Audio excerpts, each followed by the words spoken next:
Bueno, ¿qué tal? Buenas tardes a todos.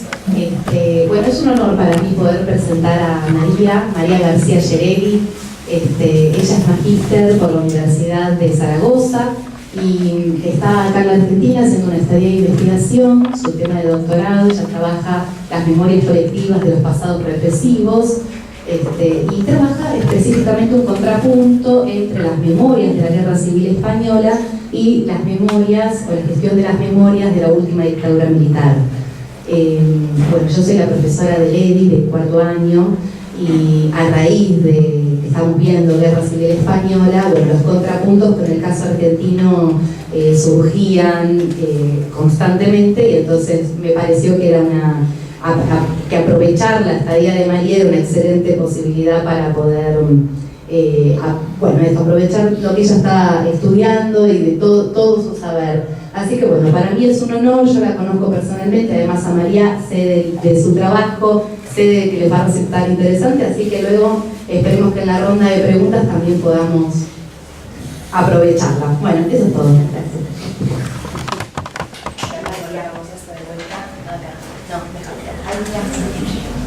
Vamos fácil, a ver, se me oye a mí. Sigo con la tecnología, como que no termino de...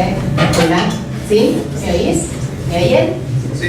Ahí está, ¿sí? Bueno, pues bueno, yo me siento muy honrada de poder estar aquí hoy, esta tarde con vosotros. Público numeroso, o sea que las jornadas está claro que tiran en cuanto a la presencia de público de la institución. Muchas gracias a Natalia por invitarme a participar, es un honor. Y realmente cuando ella me planteó así la tirada del tema, al final ha pasado que es diálogos entre memorias, ¿no? Lo cual nos llevaría a una reflexión acerca de luchas, conflictos, y al mismo tiempo ese concepto de Enzo Traverso, historiador italiano afincado en Francia, que trabaja el tema de un concepto polémico por la propia definición, o una de las definiciones del concepto de memoria colectiva, que él habla de la memoria global, ¿no? Y eso sería como un diálogo transnacional, no sé si podría ser interesante hablar un poco de eso. De todos modos, cuando a mí me tiró la invitación Natalia, me tira que estáis tratando en esta clase la guerra civil. Y entonces me tira que memoria en singular, lo cual ya para alguien que trabaja sobre memoria colectiva y sobre esos conflictos de los relatos construidos en torno a la identidad de los grupos dentro del problemático marco identitario del Estado-Nación, pues ya choca. Pero además, entonces haremos una primera parte de la charla en la que trabajaremos un poco el concepto de memoria, los conceptos de memoria y la relación entre la premodernidad, la modernidad, el tema con la historia. En España se dice más memoria histórica, tema de la reivindicación de los organismos civiles, que tiene otro significado y que está paralelo e interrelacionado con el conflicto en las disciplinas, en la sociología, en las ciencias políticas, en la historia. Y una segunda parte en los que yo me he basado un poco en partir de la guerra civil y el tratamiento preferentemente de la memoria oficial franquista, de esa gestión dividida en las dos grandes etapas del franquismo, la primera más fascistizada, caracterizada por la autarquía, y la segunda, y ver cómo eso tiene que ver con el fascismo, antifascismo, el periodo entre guerras antes de la Segunda Guerra Mundial, y luego en una segunda etapa, cómo eso se transforma en la etapa económica del desarrollismo, y cómo hay una vuelta de tuerca en la interpretación del conflicto, cómo eso bebe de algunos debates intelectuales y poblacionales del siglo XIX y cómo desemboca en lo que entendemos como la transición democrática española y ese paradigma del olvido, del pacto de silencio y de la impunidad, ¿no? Y ahí podríamos, yo creo que abrimos ya el turno de preguntas después de ese recorrido, y yo tengo también como información para estos últimos 20 años, si os interesa, y ahí a partir de ahí en las preguntas podemos hacer el marco comparativo con la Argentina.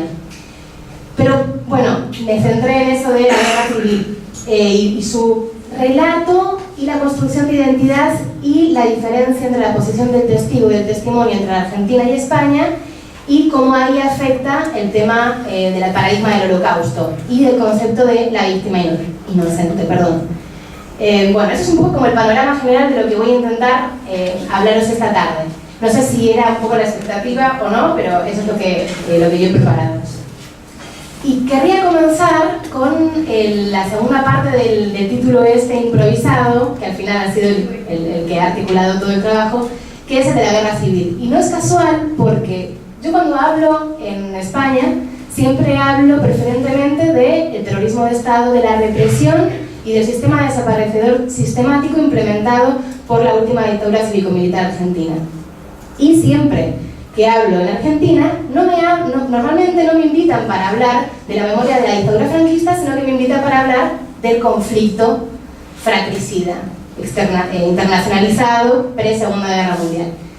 Y esto es muy interesante porque me sirve para ejemplificar en la comparativa un punto clave de diferenciación, que es que si nos ascribimos a las teorías estas del trauma, que podríamos hablar largo y tendido de esos problemas, pero vamos a darlo como por válido aquí el término, el eje del trauma que articula la memoria del siglo XX español y de la represión tiene como punto principal el conflicto bélico y como punto secundario la represión sistemática legal, a diferencia del caso del llamado proceso, el autodenominado proceso, legal a través de leyes y de la causa general, es decir, a través de la institución de la justicia. Esa represión pasa a un segundo grado, a una segunda escena, incluso en los movimientos memorialísticos a partir del 2000 en España. Sin embargo, la Argentina, por la gestión de ese pasado a partir del 83, vosotros lo sabéis también lo mejor que yo, el punto clave, superando las interpretaciones castrenses y otro tipo de interpretaciones que vinculaban a ese tipo de la violencia, pese a la teoría de los dos demonios, el eje, y sobre todo la presentación del caso argentino hacia el exterior, tiene el eje en la represión y no en el conflicto previo al golpe de Estado del 76.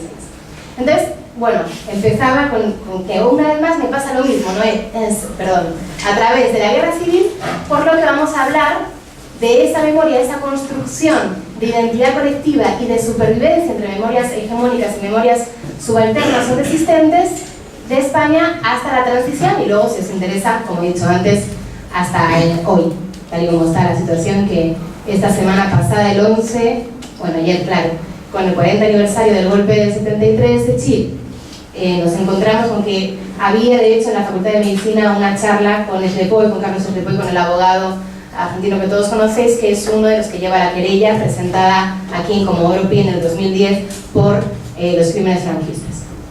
Bueno, esta es como la presentación del asunto. ¿Qué es lo que vamos a trabajar aparte de esta delineación que he hecho? ¿Qué nos interesan? Los sujetos colectivos que recuerdan, es decir, como Maurice Halbach en los años 30 como sociólogo nos indica la superación de la conceptualización de una memoria individual que proviene de una hegemonía del individuo del Estado liberal. Por el otro lado, ¿en qué nos vamos a fijar? ¿Qué es recordado y cómo son esos recuerdos articulados dependiendo de cómo es el sistema autoritario en el que nos encontramos? Con diferencias. Obviamente, la primera gran diferencia que podríamos plantear es que España, la dictadura franquista, comienza, como hemos dicho, en el enfrentamiento en la época de los fascismos, aunque es un régimen fascistizado y no un régimen propiamente fascista. En estos estudios de la comparativa entre el nazismo, el fascismo italiano, los intelectuales franceses del darwinismo social, la eugenesia y todo esto, y el caso de Falange Española y la presencia de Falange Española en el régimen en esa primera etapa que va del 39 con la victoria en marzo, el 9 de abril, la celebración, hasta el 59 y después esa segunda etapa del Opus Dei de la tecnocracia y del desarrollismo. 40 años no articula el mismo discurso ni las mismas identidades ni para resistencia ni como memoria oficial que obviamente 7. Es decir, todo el paneo sobre la guerra civil que articula el antifranquismo tiene todos los conflictos que dejó abierta la derrota en el exterior de España y no en el interior. Por lo tanto, ¿qué es recordado? ¿Cómo se recuerdan? ¿Cuáles son los sujetos colectivos que recuerdan? ¿Y cuáles son las herencias del pasado histórico? Porque no hay que dejar en segundo plano la presencia de la historia y de los metarrelatos nacionales que se llaman de la constitución de los estados nacionales del siglo XIX, ¿no? Entonces aquí esto nos interesa, es herencias del pasado y de la genealogía de los relatos, cómo usan ese uso público de la historia de atrás hacia adelante, desde el presente hacia el pasado y vuelta, ¿no? Y luego las temporalidades diferentes, la guerra, la dictadura, la transición y la democracia parlamentaria, ¿no? Los 4 periodos, en el caso de España, nos interesan. Miren, esta primera diapositiva he intentado como sintetizar todo un quilombo conceptual de entrecruzamientos entre la presencia del concepto de memoria en la sociedad, la genealogía y la lucha por esa reivindicación, la presencia de la memoria, la conceptualización de la memoria premoderna, con esa presencia de la tradición oral que es sustituida por la escrita y por esa hegemonía de la fuente escrita que los historiadores hemos tenido que pelear en las últimas décadas para superar, y todavía en España desde luego no está superado. En el caso argentino es un poco diferente, pero también con similitudes corporativas. Por otro lado, la construcción conceptual de la discusión de la sociología con Hallward, que como recordamos murió junto a Bloch en un campo de concentración nazi. Ambos tuvieron una pelea desde estas dos disciplinas que trabajan con el presente y con el pasado, ¿no? La historia y la sociología. Y de ahí, en el centro, ¿no? Tenemos memoria colectiva y memoria social, esa definición que se articula en la construcción de identidades. Cuando hablamos de memoria estamos hablando de construcción de identidades colectivas, de luchas por esa, digamos, preeminencia de unos discursos, de unos relatos y de unas experiencias vitales y transmitidas para toda una colectividad, en este caso la nacional, que en España, como sabéis, tiene un quilombo particular y no es baladí, digo, tiene un sentido con todo lo que vamos a ver ahora de la guerra. El imperativo de recuerdo, cuando hablamos de memoria y hablamos de imperativo de recuerdo, nos referimos a una especie de ejemplificación de tener en cuenta, de sacar a la luz aquello que el poder en su impunidad de gestión quiere ocultar, en este caso sistemas represivos. Por lo tanto, ustedes lo conocen mejor que yo porque lo han vivido, memoria, verdad y justicia, como reclamo de esa memoria de la represión para que no se vuelva a repetir, como antídoto. Un límite en el poder autoritario que trasgrede los límites del régimen político, si es dictadura o si es régimen parlamentario. Hablamos de los crímenes de la AAA, por ejemplo, en Argentina durante el gobierno constitucional de Cámpora y luego de Perón y de Isabelita. Y esta nuevo paradigma que tiene que ver primero con el Holocausto y segundo con, obviamente, los derechos humanos tienen que ver en una situación de guerra fría con un cambio en el gobierno político de Estados Unidos y esa digamos, promoción de los derechos humanos después de haber estado detrás de la función dentro del capitalismo dependiente de Estados Unidos, la articulación del Plan Cóndor y de todas las dictaduras del Cono Sur represivas, ¿no? Esa doble jugada. Todo esto se deriva cuando hablamos de memoria. ¿Qué más se deriva cuando hablamos de memoria? La característica, vuelvo otra vez a la articulación y a la definición y a los debates de las disciplinas sociales, es selectiva. Definimos a la memoria como una selección. Todo relato, dirán los narrativistas, el giro cultural y demás, todo relato tiene una selección previa para dar un sentido.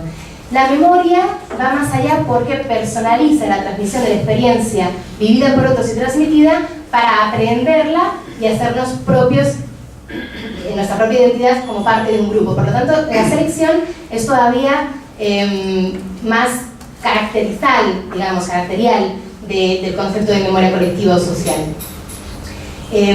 Parecía, ¿no? Después de los organismos de derechos humanos, de la lucha por la memoria, la verdad y la justicia, pareciera que la crítica de parte de la historiografía, desde luego en mi país, pero también en otros, digo, Francia es uno de los paradigmas en cuanto a esta resistencia por parte de algunos sectores de historiadores, parecía que descubrían tipo como Huizen, que es uno de los máximos teóricos y que realmente, por ejemplo, el trabajo del cómic de Maus, ¿no? Del ratón, que articula el tema del genocidio, de la represión nazi sobre los objetos judíos de una manera bueno, muy interesante, y el análisis de Huizen también lo es. Sin embargo, parece que descubren las Américas cuando nos hablan de que, perdón por, esto es cuestión de imaginario español, esta expresión de descubrir las Américas, perdón, descubrir las Américas, ¿no?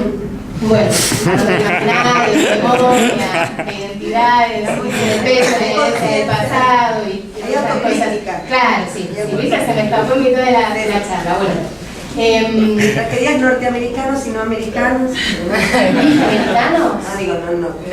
Dije estadounidenses, ¿no? Bueno, no, por favor. Bueno, ahora vamos al tema de la selección. Parece que descubrían un poco las Américas, haciendo la crítica a esta, lo que ellos han llamado algunos, la religión de la memoria, recogiendo la conceptualización de Gentile de las religiones políticas en los estados posmodernos, más bien. Bueno, nos encontramos con que nos dicen que toda narrativa y por ende todo relato, por ende toda memoria colectiva, consta de recuerdos y olvidos en esta selección. Bueno, tenemos que tenerlo en cuenta porque, ¿os acordáis en la anterior, en la presentación, cuando hablamos de qué recordamos, cómo lo recordamos, cuál es el objeto y cuál es el sujeto? Bueno, para poder articular la comparativa de todas las luchas de memorias y de relatos del pasado que tenemos en el presente en nuestras sociedades, tenemos que tener algo tan...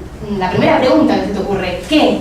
¿Quién? ¿Por qué y cómo? Está todo el rato como en un segundo plano, y esta cosa del olvido y el recuerdo y de qué es lo que estamos litigando, qué es lo que realmente tiene detrás ese relato, parece que se nos olvida, y sin embargo, bueno, es primordial. Ahora creo que esto no se ha entendido muy bien, pero me parece que cuando avancemos, y avanzo, creo que lo voy a explicar un poquito mejor. Cuando ponga el ejemplo con los relatos y las memorias sobre la guerra civil en concreto. Bueno, ¿qué más estamos diciendo con memoria colectiva? Usos públicos del pasado, les gusta llamar a algunos historiadores españoles que han tenido una reacción en contra de este giro memorialístico a partir del 2000, no solamente de mano de los organismos civiles, sino como una especie de fetichismo por la memoria, esta reificación, cosificación, como convertirlo en un producto de consumo y empezar a llamar referencias que son, digamos, dentro de la disciplina histórica, historia, llamarlas memoria. Entonces, hubo como toda una reacción corporativa y ellos prefieren llamarlo usos públicos del pasado para no sentir amenazada como su parte en el estudio del pasado, ¿no? Su papel, su función social. Y por lo tanto tenemos estas dos, arriba y abajo, historia como parte de la memoria, las historias, y más teniendo en cuenta los relatos y los metarrelatos nacionales del siglo XIX, son parte de las memorias, de la memoria oficial nacional. Por lo tanto, sería como los historiadores al servicio del poder, constituyendo esa gestión del recuerdo del imaginario colectivo, otro concepto fundamental para trabajar la memoria colectiva, y que no en vano, bueno, la sociología lo inculcó antes y que articula los mismos años que Halbach está trabajando con el concepto. Y por otro lado, al mismo tiempo, la memoria como objeto de estudio de la historia, y ese campo de estudio que Argentina tiene consolidado a partir de los años 80 de mano de Yerín y de otros, Elizabeth Yerín, bueno, historizar la memoria para entender cuál es la articulación y cuáles son las funciones de los sujetos que están detrás de esa pugna por los sentidos del pasado. ¿Qué más tenemos en relación con la memoria? Conmemoración, memorable, rememoración. Hay una ruptura de la élite desde arriba de articular y decidir qué es lo que debe ser memorable, qué es lo que debe ser una conmemoración para la entidad propia de los grupos. Y eso es un quiebre que a partir de los años 80 consigue la sociedad civil, y uno de los paradigmas de ello, por supuesto, es el caso argentino. Bueno, yo creo que voy a hacer como un paroncito. ¿Se entendió algo? O sea, ¿me expliqué? ¿Hay alguna pregunta con esta primera parte como más conceptual, teórica? Sí. Sí, ¿No? No, me parece que, bueno, son muchos conceptos, algunos muy teóricos, algunos autores que tal vez, no sé si todos los alumnos han trabajado, pero me parece que hay una mirada sobre cómo conceptualizar el tema de la memoria. Bueno, no sé si alguien quiere hacer una preguntita. Sí, y todo lo que implica cuando hablamos de memoria, ¿no? Sí. Implica todas esas Claro, cosas. como una lluvia de ideas, de como ver dos mundos. Cuando hablamos de memoria tenemos una concepción desde la ciudadanía, una reivindicación y memoria, un derecho de recuerdo de los fallecidos, de los represaliados, de aquello que quiera hacerse desaparecer, literalmente, por parte del poder. Y por otro lado tenemos un debate paralelo de las ciencias sociales y de las ciencias humanas que tienen diferentes miradas críticas sobre esa realidad civil y sobre la conceptualización dentro de esas disciplinas, específicamente el conflicto con la historia, porque sería como la disciplina que quiere tener un poco la mirada y el análisis hacia el pasado. Y los estados, ¿no? Porque esto que vos hablabas del Claro, de la memoria oficial, del uso público del pasado y de la memoria oficial en contra de las memorias subalternas, resistentes.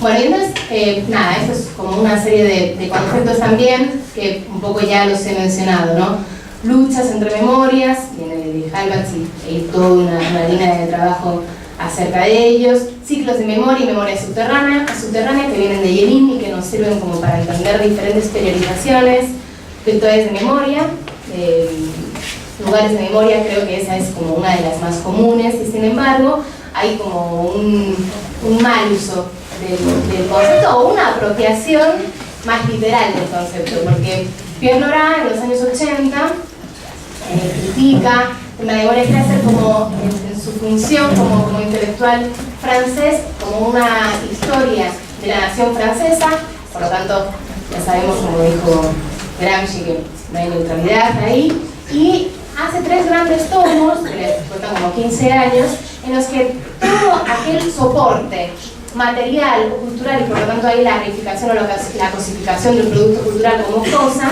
donde reside la identidad de la nación francesa. Entonces un lugar de la memoria sería el gallo francés, por ejemplo, y no tanto la topografía de memoria que se articula, por ejemplo, en la ciudad de Buenos Aires, ¿no? Bueno, teoría del trauma, el paradigma del holocausto y la comparación entre los genocidios, las masacres administradas, ¿no? Todo eso está, como todos sabéis, vinculados a estas problemáticas. La memoria globalizada de Traverso, que ya he comentado, y todo tiene que ver con el debate sobre las representaciones del pasado.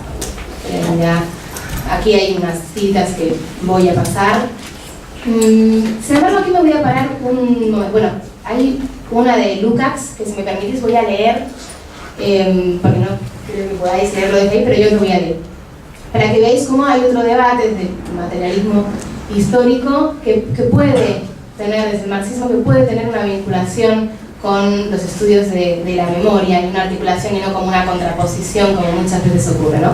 La subjetividad de clase, propia visión del mundo y memoria, subjetividad que se convierte en objetividad absoluta cuando se trata de la clase privilegiada, por el poder eminente que le concede el filósofo en la jerarquía de los grupos y una visión carismática de la historia.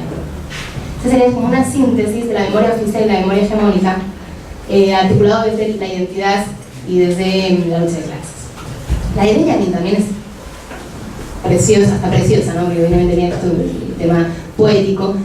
Y solamente voy a leer el primero. El presente puede ser iluminado en un instante a través de la fuerza fugaz de un pasado olvidado.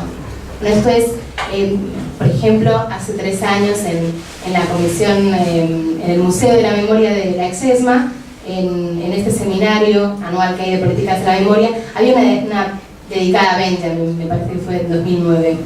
Bueno, en España, por ejemplo, es realmente difícil poder articular con los colegas historiadores, incluso con los profesores de historia, esta visión de la dialéctica entre el pasado y el presente, para hablar de la lucha política de hoy con la estela del ayer, ¿no? Que sería la que conceptualiza Benjamin. Me paro en esta, porque ya vamos a entrar en materia de una vez acerca de lo que hemos venido a hablar aquí, es mi peculiaridad, que es el tema de la guerra civil del caso español. Me interesan esas dicotomías para entender dónde nos posicionamos en el contexto cronológico de la guerra civil y el contexto español, a diferencia del argentino, y eso nos ayudará a entender por qué tuvo el relato de la transición, de la reconciliación nacional, un consenso, digamos, absoluto, en una apariencia de elección libre, entre comillas, de la población española. Esa dicotomía de vencedor y vencido fue la que articuló todos los primeros 20 años de la dictadura franquista. El represor represaliado, o el verdugo, es la concepción que articula el entender a la amnistía de 1977. La amnistía de 1977 es la amnistía que cierra la confrontación que se abre durante la transición española del 75 al 82, también está en debate, pero ponele, ¿no? 75, el 20 de noviembre muere Franco, en el 82 gana el PSOE las elecciones. ¿Por qué la firma de la amnistía de 1977, que es el reclamo de la izquierda para poder seguir con el proyecto de reforma, es decir, para aceptar que se pacte con los reformistas franquistas, esta dicotomía de represor-represaliado, y no la de víctima-victimario, ni la de vencedor-vencido, que es la que se deja atrás a partir de los años 60, es la que nos hace entender la manipulación tácita que hace el gobierno con todos los partidos de la oposición, los partidos reformadores y todos los medios de comunicación, excepto algunos pequeños movimientos sociales o no tan pequeños, como la vuelta de la CNT y del anarcosindicalismo y de asambleas de barrio, de los movimientos sociales más de base, porque la aceptación de que la represión legal y legítima, pero legal, del régimen franquista, hace creer a toda la sociedad que lo que se está firmando el 15 de octubre de 1977, 15 días antes del pacto de la Moncloa, es decir, lo que pedía la izquierda para que pudiesen aceptar ese pacto y por el que en multitudinarias manifestaciones murieron gente por esa los tres eslóganes eran libertad, autonomía, libertad, amnistía y estatuto de autonomía. Para poder entender hoy que la amnistía que se firmó en aquel momento era una ley de impunidad para el franquismo, pero que la gran masa de organización, sobre todo la dependiente del PS, que era el gran partido de la oposición a partir del final de la guerra, a partir de Negrín en el 37 hasta el 39, y que se articula como el mayor partido del exilio y por lo tanto del antifranquismo en la resistencia armada en los primeros años con los maquis, pero también en la guerrilla urbana y en los siguientes grupos armados que surgirán a partir de los años 60, el PC muestra cómo el represor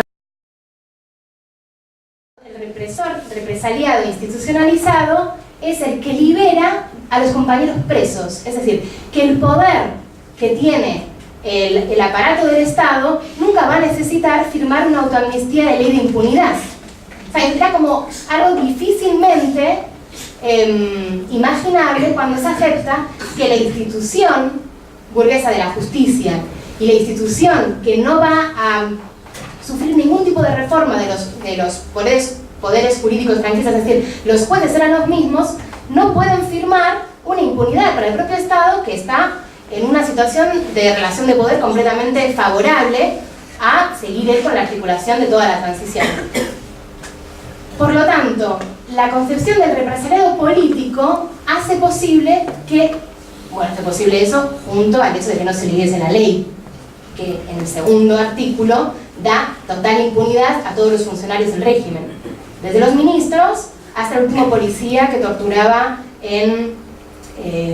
a través del TOP, del Tribunal de Orden Público, en la comisaría de toda España, pero como en la más, digamos, simbólica, en la Puerta del Sol de Madrid, ¿no?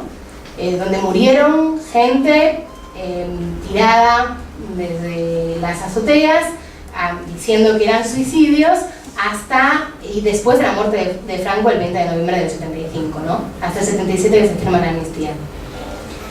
el hecho de que la víctima no se articulara como tal, sino que el concepto de represaliado político fuera el hegemónico, hace que el hecho de que la amnistía del 77 fuese vendida como la liberación de los compañeros presos y una reivindicación de la izquierda, sea posible ocultando una ley de impunidad que nos dura hasta hoy para no poder hacer una comisión de investigación. Es una suerte de aceptación de la legalidad del Estado en la represión.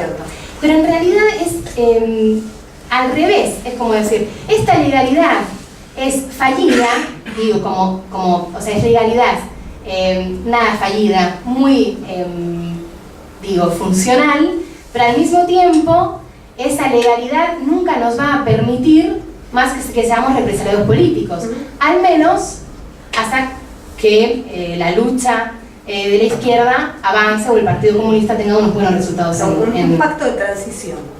Es una transición por pacto, sí. Sí, podría darse en el caso chileno también.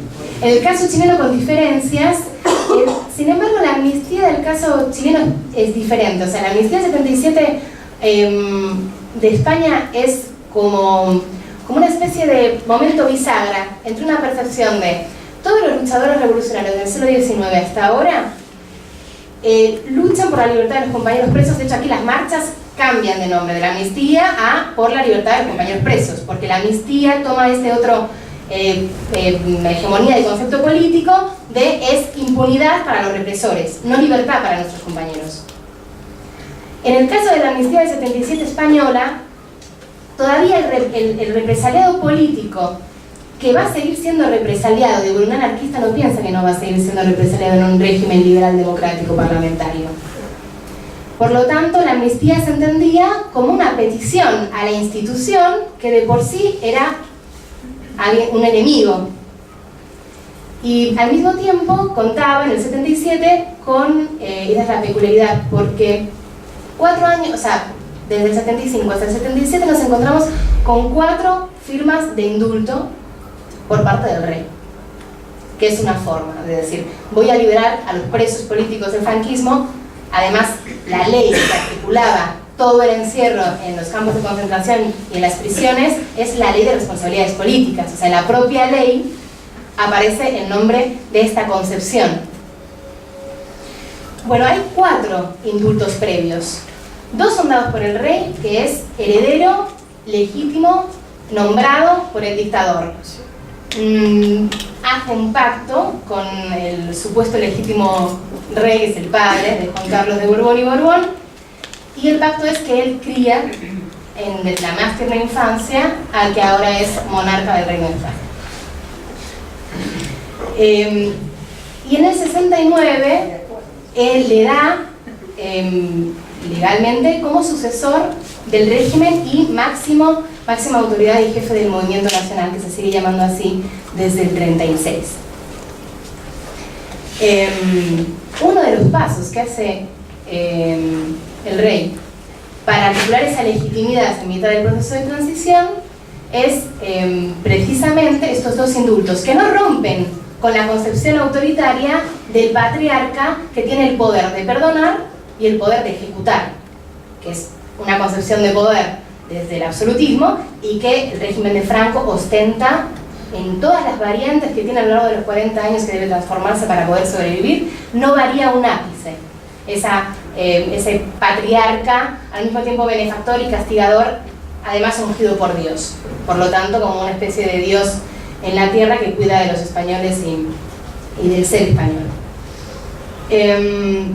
Bueno, no rompe, pero al mismo tiempo en el concepto en el momento de transición es como, bueno, estoy aquí para soltar a la máximo número de represaliados políticos, de presos políticos. Hay otros 2 indultos más. Primero del Consejo de Ministros, del primer gobierno, y después primero de uno de los ministros y después de todo el Consejo de Ministros.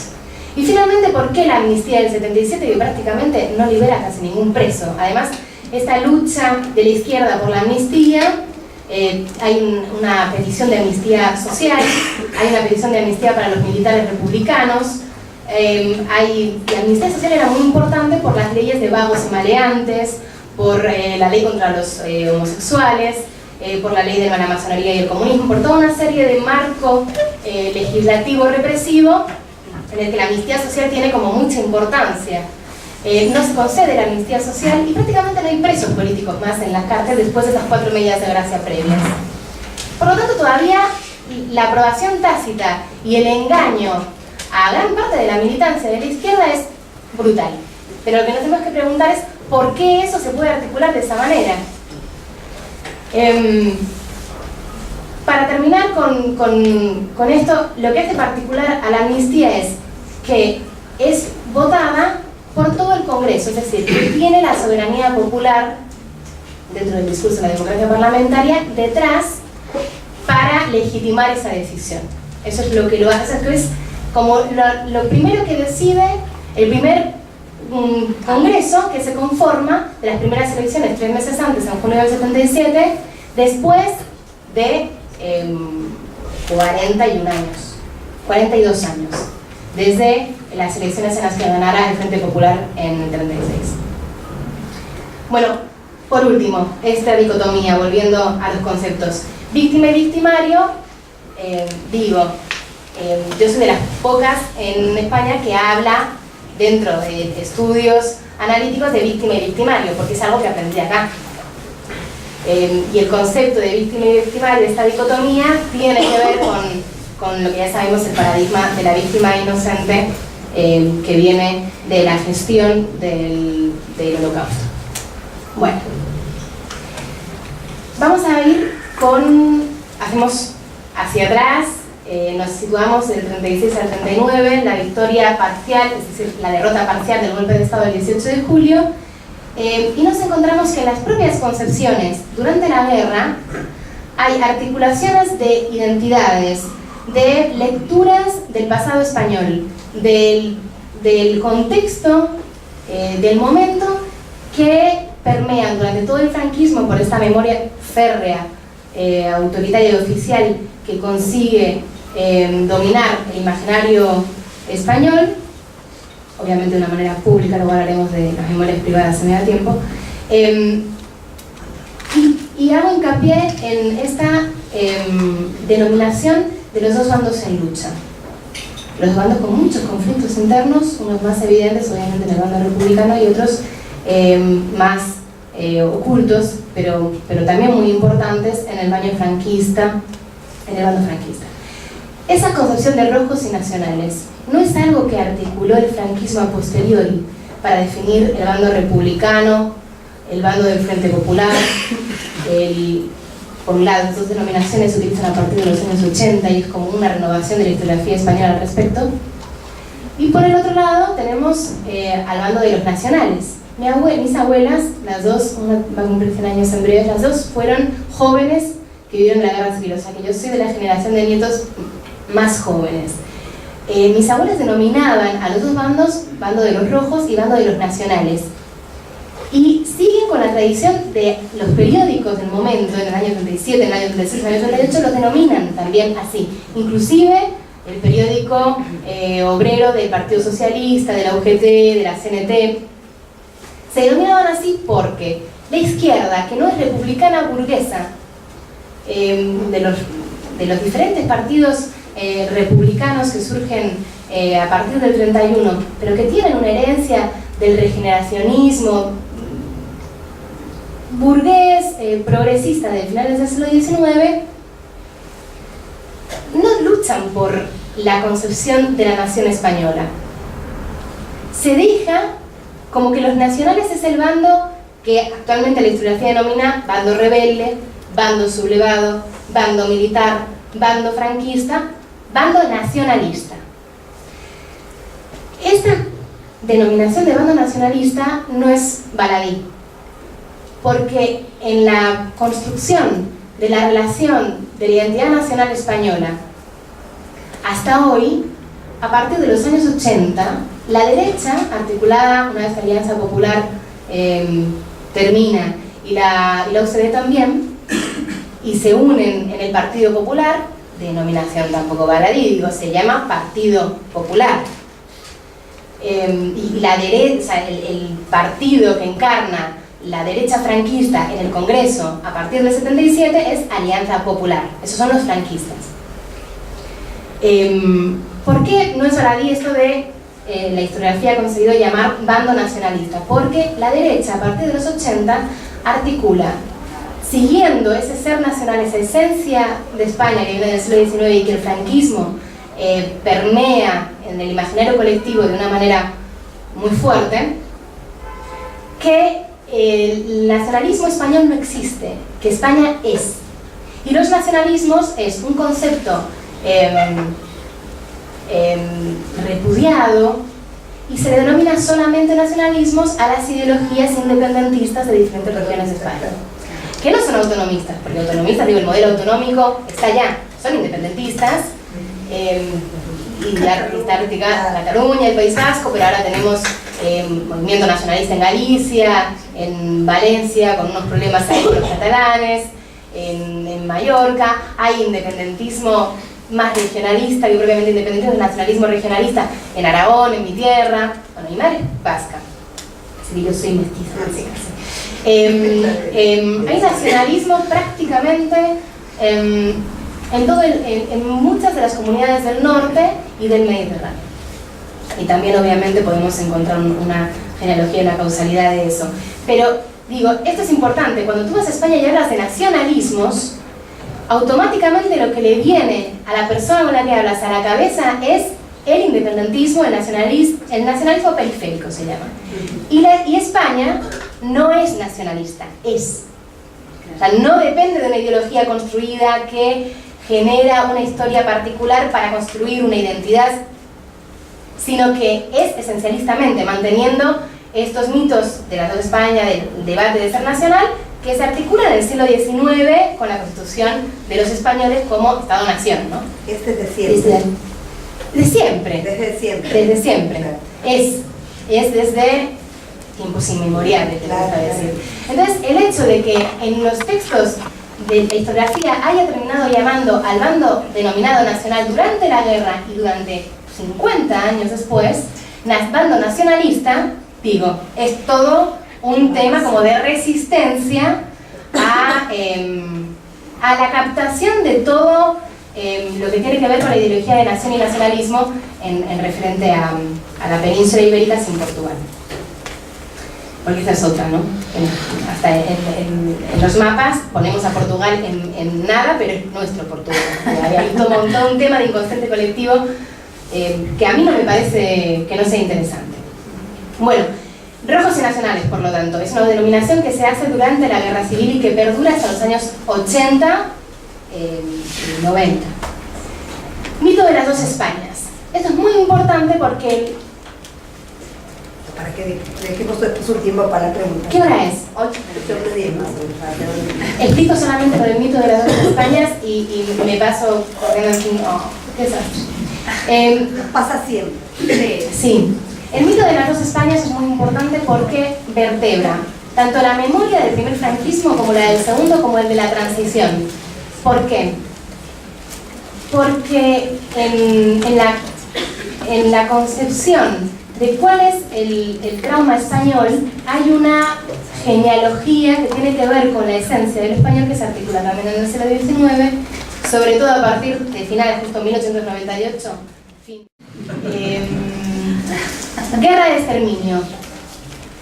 Porque este tema de los dos bandos en lucha imposibilita que, como pasa en Argentina, se articule una masa poblacional indefensa, víctima también, inocente, que no sabía que estaba sucediendo y que sufre toda la estructura autoritaria de la dictadura, porque toda España está metida en la guerra civil abierta de dos bandos, con todo lo que quiere decir, o sea, todo lo que supone la guerra civil española, que es preámbulo de la Segunda Guerra Mundial. Madrid es la primera ciudad de la historia que es bombardeada sistemáticamente.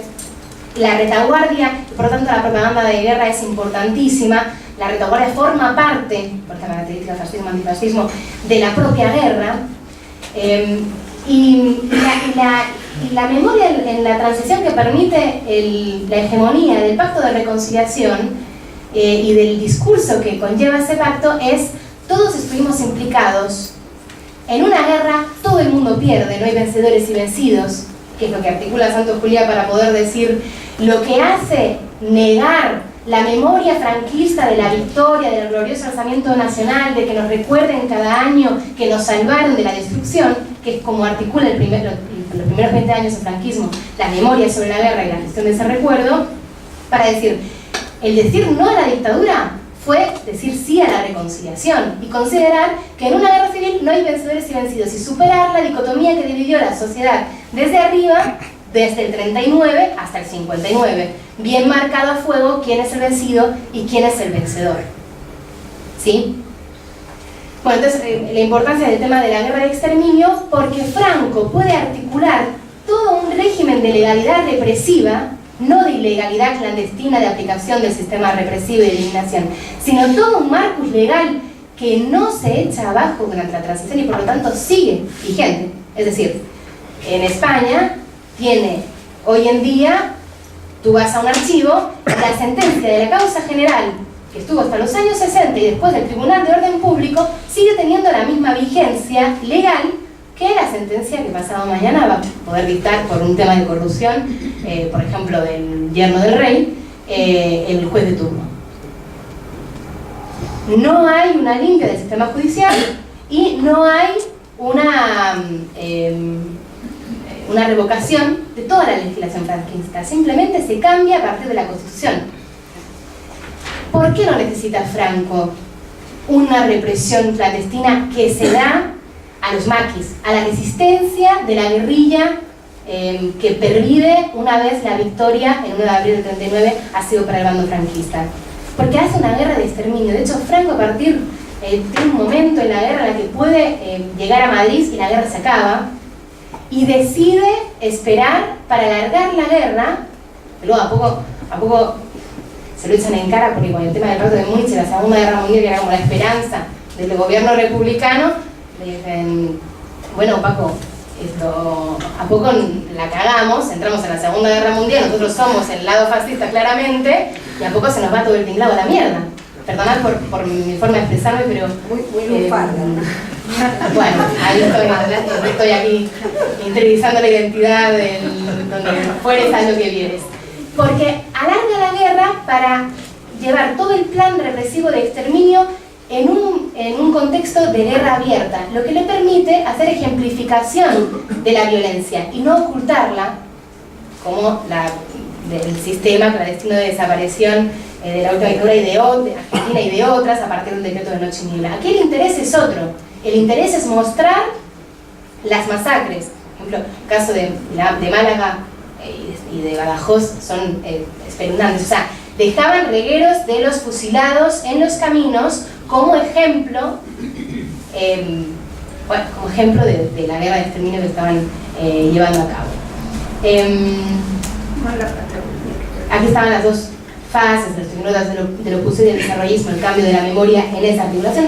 No es baladí tampoco, cambio de sistema económico, cambio de legitimidad, no olvidemos, régimen fascistizado, nacionalcatolicismo, la iglesia, Dios ha elegido a Franco como eligió, todo el tema de la cruzada contra el infiel, el moro, esta articulación de historia y mito de la nación española. Franco entraba y salía a todos los eventos bajo palio, es decir, Dios eligió al generalísimo para que salve a la entidad de España de la destrucción. Eso nos suena a los discursos castrenses de acá. No el tema de que él como la personificación del Espíritu Santo de la salvación de España, ¿no? Que llega a rozar esa legitimidad y ese poder de la Iglesia. Pero el antiliberalismo, tan importante desde el 36 hasta el 49, se pierde con la tecnocracia del Opus Dei, y ahí la legitimidad de la propia dictadura y la memoria sobre la guerra civil, esta memoria trágica y no bélica, es palmaria, y es donde se sustenta la memoria de la transición y la articulación de la transición del pasado y en ese presente, ¿no? Del pacto de reconciliación. Aquí tenía algunos ejemplos de memoria heroica y martirologio de la cruzada, y como estábamos en un profesorado, pues había agarrado algunos párrafos de manuales de educación. Por ejemplo, acá. El 18 de julio los españoles comenzaron una nueva guerra de la independencia. Esta es otra de las caracterizaciones, retomando la guerra de la independencia, que también sería discutible denominarla así, sobre los franceses, ¿no? Esta vez contra ideas y sentimientos extraños, extranjerizantes. Los dos bandos utilizan durante la guerra ese apelativo al otro. La otredad se articula desde lo extranjero. También comparte eso con la Argentina en muchos aspectos de estos discursos, ¿no? Contra ideas y sentimientos extraños que habían hecho presa en muchos españoles. El tema de la guerra de exterminio, las declaraciones de Franco en esa entrevista que os comentaba antes, bueno, le dice, tendrás que eliminar a la mitad de la población si consideras que todo aquel que no es católico, militarista, franquista, alfonsinista, monárquico por lo tanto, o carlista, no es español, es la anti-España. Bueno, llegaremos hasta las últimas consecuencias. O sea, las declaraciones de exterminio de una mitad de la población están no solamente en los archivos, en los archivos de inteligencia y de la ejecución, no solamente en las cunetas, en la parte extrajudicial, por lo tanto clandestina o fuera de cualquier tipo de orden que no fuera el bélico, está presente, ¿no? La justificación del movimiento nacional se encuentra precisamente en la obra de aquellos que con su conducta estaban a punto de poner fin a la historia de España. Esto sigue hoy en los medios de comunicación, os podéis imaginar, no hay una cadena actualmente en España, excepto una, que no sea de extrema derecha. Esto está así. Y estos discursos de la anti-España, con la diada que habían hecho ayer, hicieron los catalanes, algunos catalanes, los independentistas, la diada, como el tema de la cadena. Bueno, las declaraciones en la cantidad de cadenas de extrema derecha que hay hoy en España es esto, de España, rompen España, acaban con el ser español. Seguimos con... dijo esto, pero bueno, la frontera entre las zonas republicanas y nacionales es el mapa del espíritu y de la fe. Esa raya que divide es la eterna raya de nuestra historia. Fue línea fronteriza, acordados del mito de las dos Españas. Fue línea fronteriza ante los invasores. Fue rigor de la Inquisición y autoridad de reyes, es así. Estimando y tomando como ser español la represión inquisitorial. Fue línea fronteriza, autoridad de reyes contra los herejes. Fue línea de barcos contra el turco en Lepanto. Fue anteayer frontera carlista. Fue ayer verja de la cárcel sobre Sanjurjo, el anterior golpe de Estado fracasado. Tenía aquí el tema del mito del ausente, que para la primera construcción de memoria sobre la guerra civil y sobre el falangismo y el fascismo es muy interesante. La pertenencia de toda la topografía de lugares de memoria, que construyó el franquismo durante sus primeros 20 años, que siguió construyendo durante los 20 siguientes en menor medida, pero con la iglesia todavía muy presente. Digo, Wojtyła, una de las grandes objetivos de casi todas las órdenes españolas religiosas era conseguir cada vez más santos y más beatos de la guerra civil por la violencia anticlerical del crimen rojo que se repitió constantemente durante los 40 años de dictadura.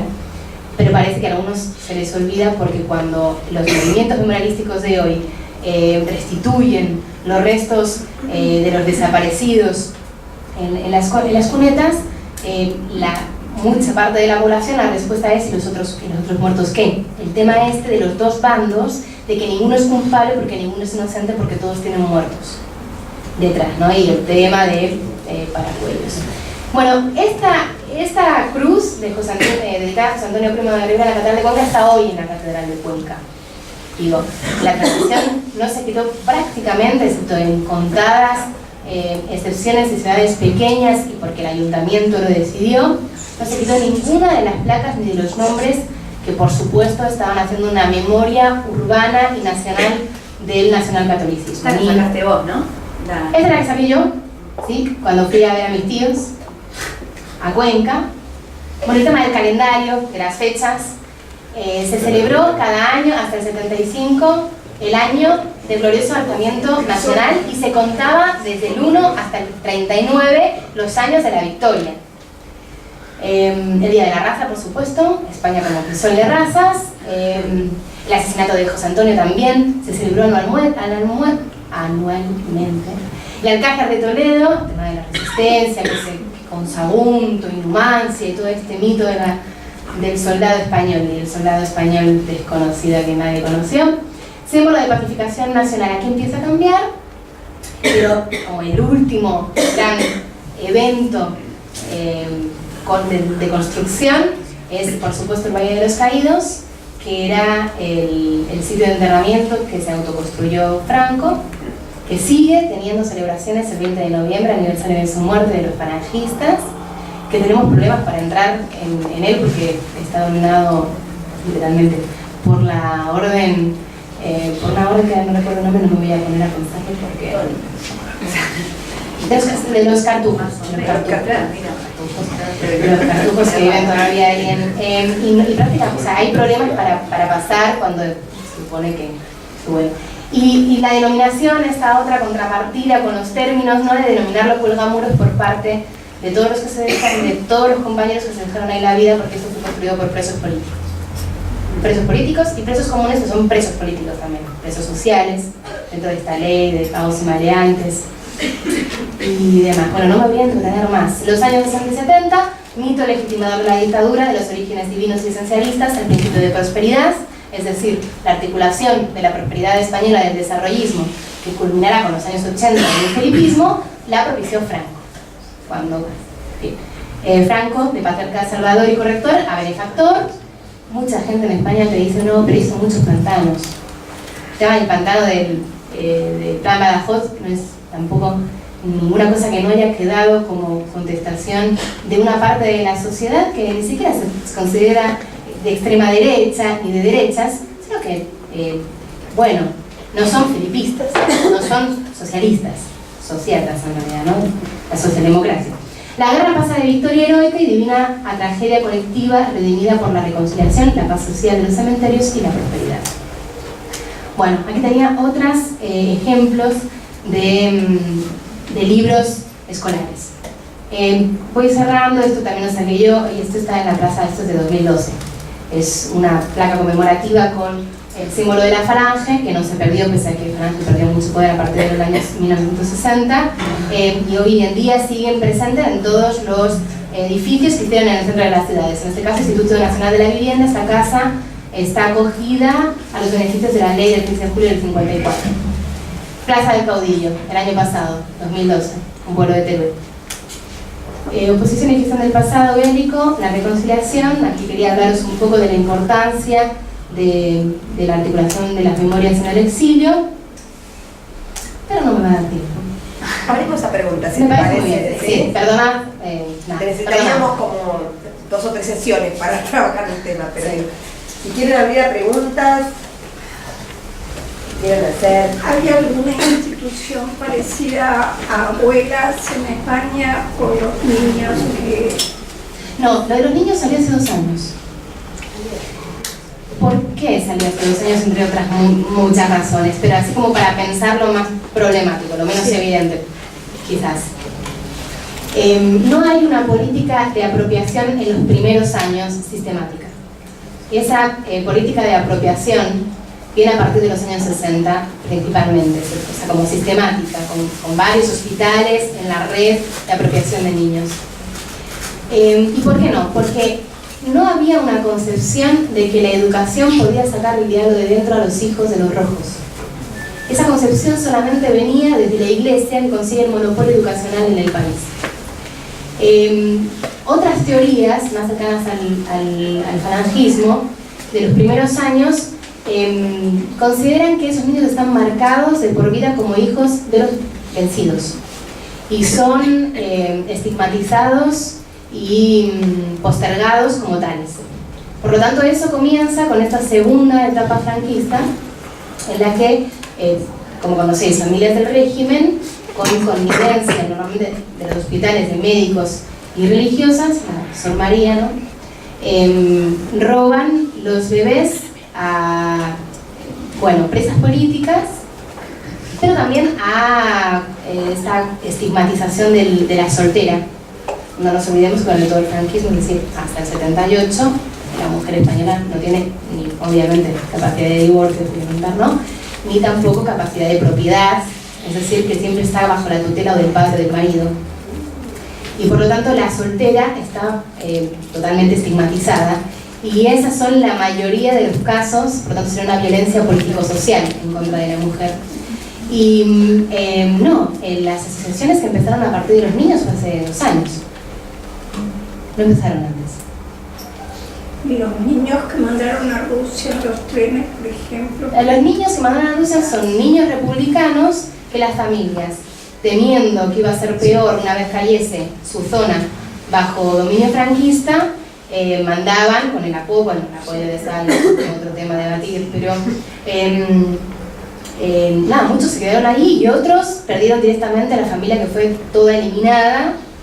Y hay un montón de documentales sobre los niños de Rusia, pero esos son niños republicanos que, bajo las condiciones de la guerra, sus padres deciden enviarlos a la URSS para salvarlos del dominio franquista. Incluso hay muchos documentales sobre presas políticas, y hay un testimonio, se me olvidó hablar de la pérdida también de la centralidad del testimonio, que no lo tiene en España hasta los 90, no empieza el testimonio a tener una fuerza a diferencia de acá. No hay una construcción ciudadana, quiere decir. La construcción ciudadana empezó en el 2000. Y en el 2000.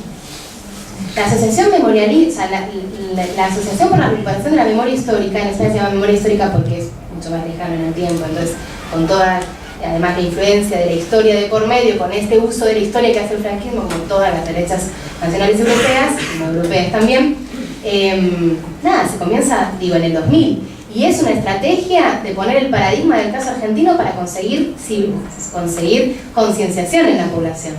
Porque, repito, que realmente el pacto de reconciliación es un bando y no se puede despolitizar porque todos somos culpables, y no hay una posibilidad de despolitización de la víctima durante los años 80 ni durante la transición. Y los años 90 están caracterizados por un presentismo absoluto en el que España había conseguido dejar el legado del futuro de ostracismo y dictatorial atrás, porque estábamos en la Unión Europea, firmábamos a favor de la OTAN y teníamos las Olimpiadas del 92 y la Exposición de Sevilla, y éramos modernos. Y se considera que ese desarrollo de modernidad, posmodernidad en realidad, y de europeísmo, era lo que había conseguido la transición. Y de ahí el mito de la memoria sobre la transición que tenemos hoy. Por ejemplo, considerar que la transición no fue una transición violenta o no tuvo muertos, ¿no? Pero es a partir del 2000, y es a través de, se ponen a exhumar en el Bierzo 2 nietos de 2 desaparecidos, con una caracterización diferente del tipo de represión y el tipo de desaparecido, pero desaparecidos, por supuesto, y es periodista y titula un artículo, y así empieza todo. Mi abuelo también fue un desaparecido, y como en España había una concienciación con los desaparecidos en Argentina, empieza el paradigma argentino con el peligro, digamos, con una estrategia formidable para la concienciación, pero con el peligro de no ser justos con la caracterización propia de la forma represiva. Por ejemplo, si tú vas a los archivos de la causa general, en las entrevistas de la sección de inteligencia a los familiares de los presos o de los desaparecidos porque se habían fugado, porque estaban en el Maquis, en la guerrilla, y los testimonios que estaban grabados con torturas y con presiones y demás, te dicen, aparece, ¿no?, en el legato del supuesto republicano, del supuesto rojo, demonio y todos los demás apelativos que ello conllevaba. Desaparecido. Y las familiares lo que hacen es protestar por el eufemismo, porque ellos dicen, pero ¿qué desaparecidos? Son asesinados, los asesinaste y están en las cunetas asesinados. O sea, siempre hay un anhelo del desaparecido de que no tenga el cuerpo, pero no hay una concepción, por cuestión de cómo se hace la represión en la etapa caliente de la guerra, de que están muertos, de que la culpabilidad del franquista es por asesinato y no por desaparición. Solo a raíz del trabajo de madres de Plaza de Mayo, todos los de derechos humanos en la Argentina y en otros lugares, y cómo pegó eso en los años 80 en toda Europa, incluida en España, cuando se consigue que el desaparecido sea una figura realmente a reivindicar. No sé si me explico. Bueno, se quiere decir algo más, pero no. ¿Alguna pregunta? Yo tengo que hacer una pregunta. No, está bien. si bien digo, los casos son, digo, tienen similitudes y diferencias, ¿no? Tanto el caso español como el argentino, llama la atención mucho la dilatación que lleva el proceso español, ¿no? En todo esto, digo. Capaz que desde la ignorancia me gustaría saber, digo, preguntarte, digo, ¿qué pasa con lo que conceptualmente se denomina como demanda social, ¿no? En el caso español, si bien yo te iba escuchando un poco, porque creo que al último con ella rozaste un poco el tema, pero capaz que yo no lo pude cazar mucho la respuesta, pero ¿qué pasa con la demanda social que está asentada? Hay como... Sí, a partir del 2000 sí, muy asentada. Si En quieren una parte muy grande de la población. Pego algo a la pregunta de Brian, porque me parece que tiene que ver. La quiebra de esta imagen posmoderna de la España que entra, ¿no?, en la OTAN y en la Comunidad Europea, ¿tiene algo que ver con este, digamos, año 2000 donde comienza a aflorar la demanda social? La quiebra de este sentirse país desarrollado. No, esa quiebra no se ha dado. ¿No se ha dado? No, esa quiebra no se ha dado. Lo sigue empezando. Sí, y justifica el AVE, el tren de alta velocidad y toda la economía del ladrillo. Forma parte de eso. No, eso no se ha roto de manera general. Obviamente estamos hablando de una sociedad que tiene un montón de colectivos diferentes, ¿no? Como todas. Pero eso no se ha roto. La forma, o sea, el motivo por el que... Hay dos preguntas, ¿no? ¿Por qué tanta dilatación? ¿Por qué en el 2000? Claro. ¿Por qué tanta dilatación? Bueno, la transición se hizo con una mayoría beneplácita y toda oposición al modelo de transición. Por ejemplo, las pocas revistas que encuentras en el lado de las revistas izquierdas durante la transición que estaba criticando la forma de la transición es Gobierno Torrado Ibérico. Punto. Digo, Triunfo, que es una de las grandes revistas de izquierda, porque ojo, vuelven los exiliados y hay una cantidad de textos sobre la guerra civil brutal en los años 80. Durante la transición empiezan a volver todos los intelectuales que habían sido exiliados en 1939 y se habla del pasado.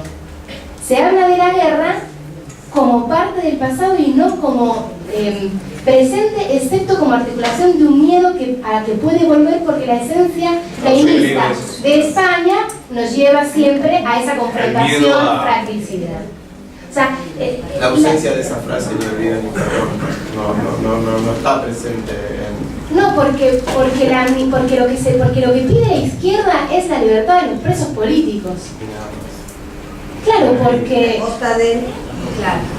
Claro, digo, a costa de que se la metan doblada, que todos tengan, sí, literalmente, porque el Congreso, todos los partidos políticos articulan en el Congreso discursos el 15 de octubre del 77 diciendo que es el fin de la guerra civil. María, estoy pasmada por tu academicismo técnico. Perdón. Es increíble, la verdad que no creo que un argentino no lo hubiera dicho mejor. Tal cual. Pero eso se dice. No sé, quizás para contribuir a esto, Te hago una pregunta que no tiene nada que ver tiene que ver con el aspecto cultural. Sí. En los 60, recuerdo que yo era muy joven y acá lo leíamos, aparecieron unos poetas, me acuerdo de Celaya y de Blas de Otero, cuyas publicaciones estaban hechas en España y que sin nombrar exactamente la cuestión política mostraban una protesta. Superaban la censura y circulaban clandestinamente, pero había muchos circuitos de clandestinidad. ¿Eso funcionaba de alguna forma? ¿Había una cierta tolerancia respecto a ese tipo de protestas culturales de estudiantes?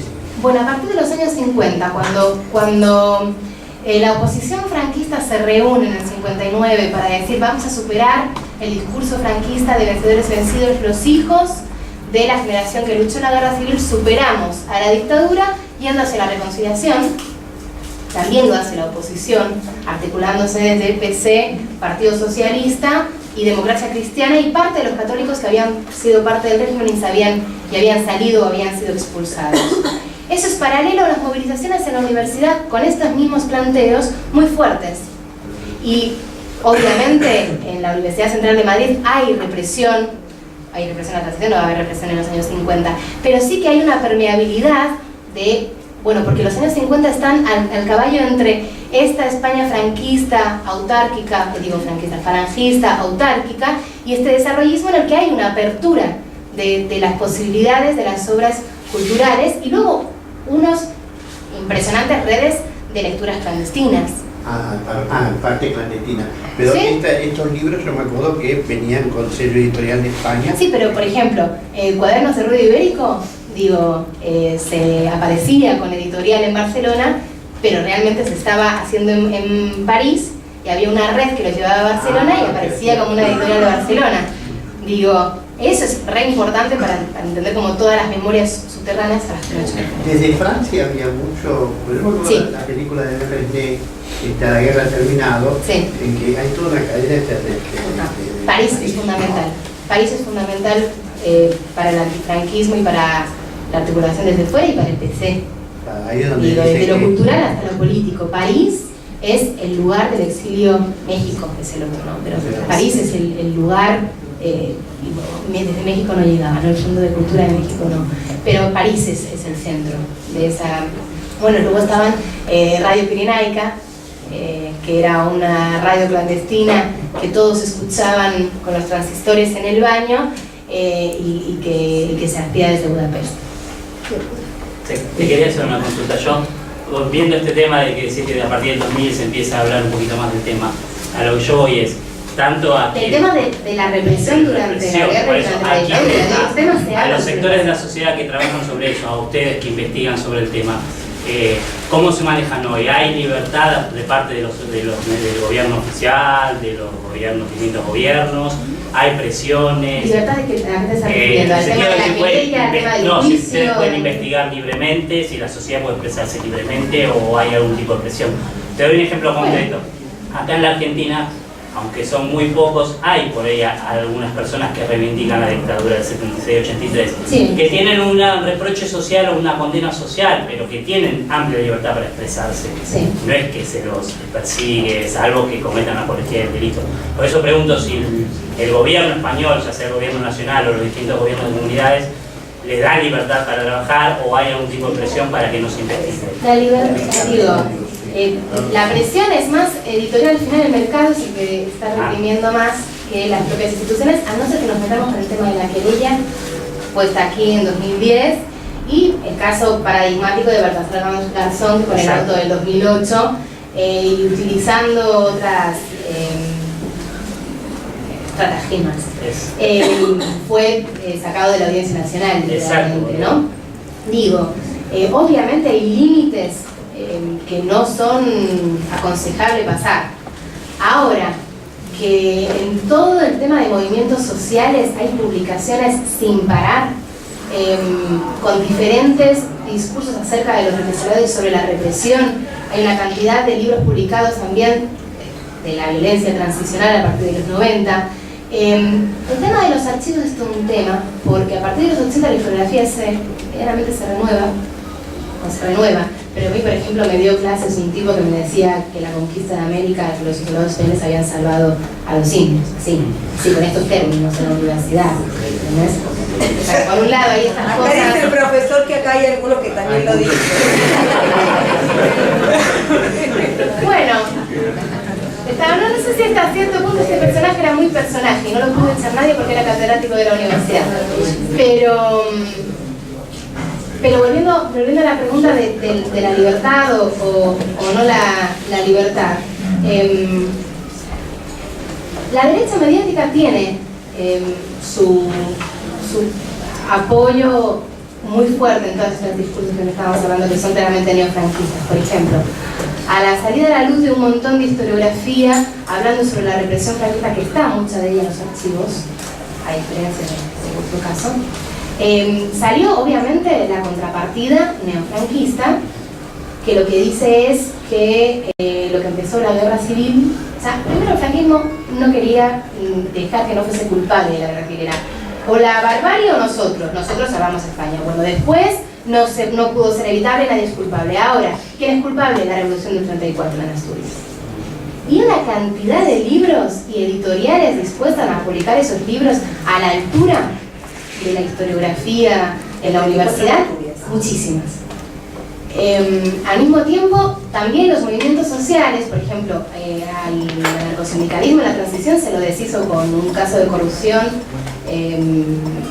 mezclado en espionaje, el caso Scala, Bueno, también hay una cantidad de editoriales resistentes que publican cosas que por ahí la universidad tampoco deja articular desde algunos argumentos.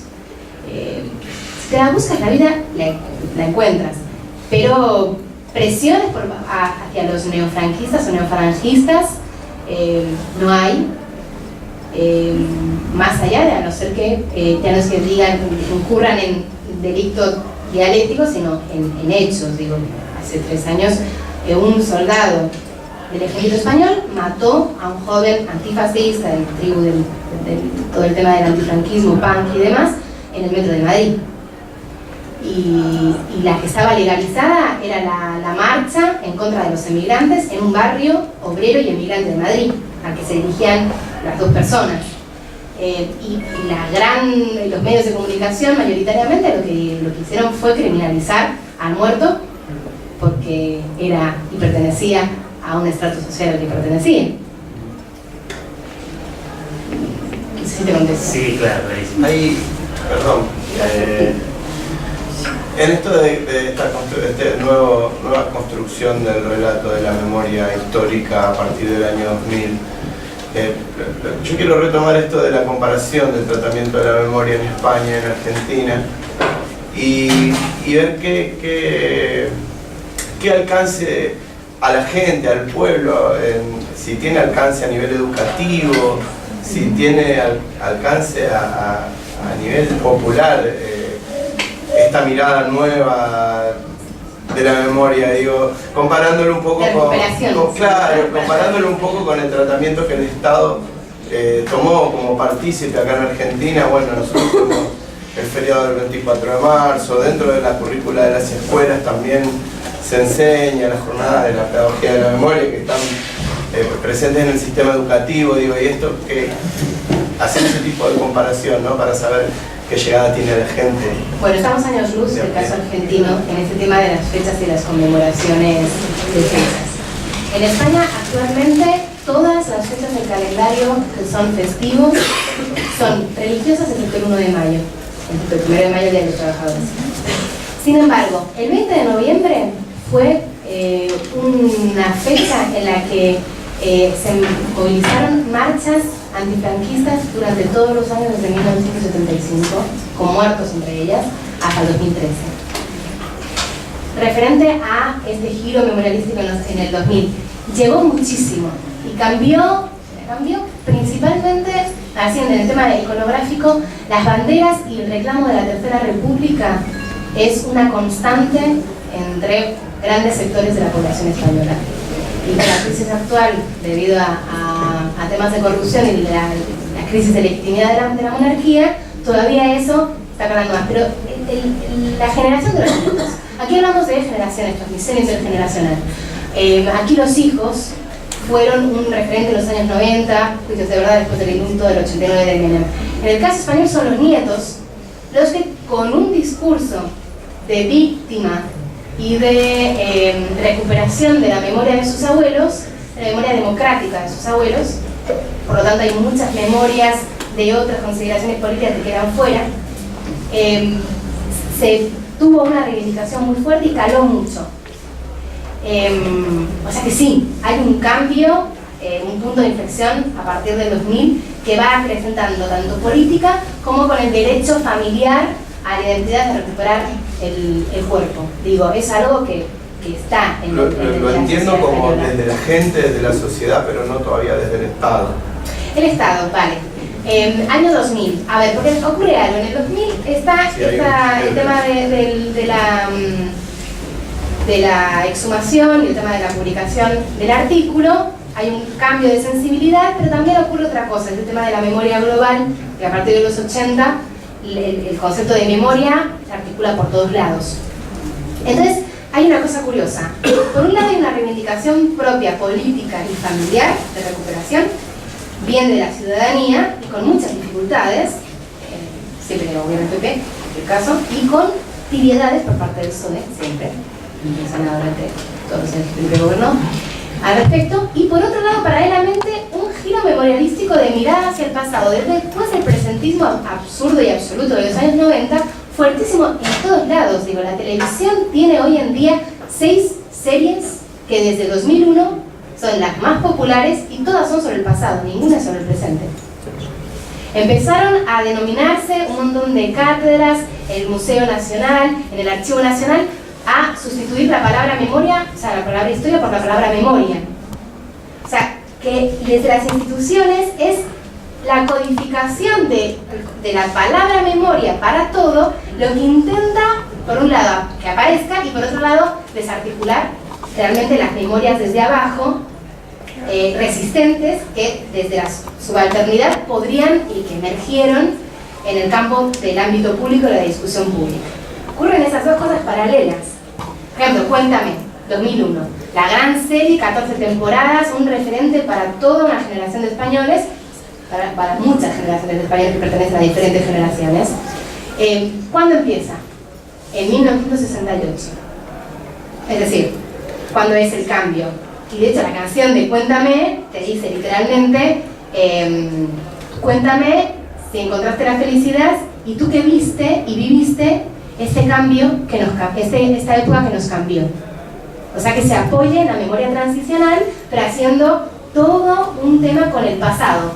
A partir de ahí, digo, la señora acerca de otra serie, la señora acerca de la dictadura de Primo de Rivera, una serie sobre la Segunda República, otra serie diaria de telenovela de máxima audiencia que duró 8 años o 10 sobre la guerra civil, no, la República, la guerra civil y la dictadura de Franco hasta el año 60, como para contrarrestar a Cuéntame.